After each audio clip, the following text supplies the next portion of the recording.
How's it going, everyone? In today's video, I'll show you the best settings for ABS in BAMBU Studio.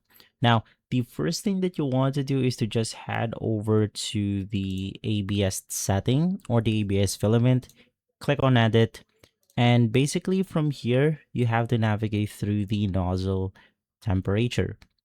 Basically with this one, you want to change your nozzle temperature to 260 degrees Celsius or 270. Now for the bed temperature while you're at it, you want to set this to 90 or 100, basically for all layers. So you could just select the bed temperature that works best for you. Now for the warping preventions, we can navigate through the brim type. So you could just navigate through the others option inside process. And basically from here, you want to set your brim type to bed adhesion. So you could just click it right here. And then of course, select the outer brim option. Now from there, you want to increase it to 5 or 15 millimeters, depending on the part's footprint.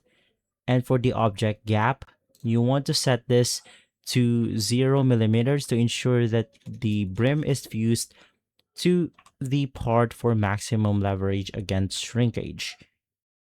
While we're at it, let's also navigate through speed.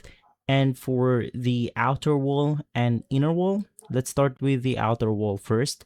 You want to set this or reduce this to 60 between 100 millimeters per second.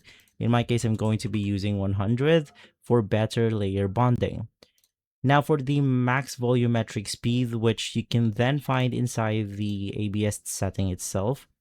So we have the max volumetric speed. You want to set this to 10 or 12 millimeters per second.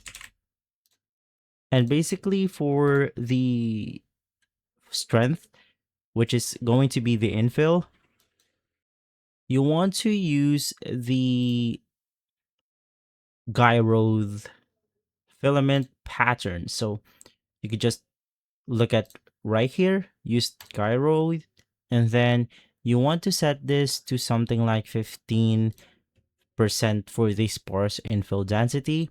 Basically, this will prevent the nozzle from crossing over pads and knocking the rigid ABS off the bed itself. So from there, basically, you have applied the best setting for BAMBU Studio on the ABS filament. If this video has been helpful, leave a like, subscribe, and follow us for more videos like this. Thanks for watching.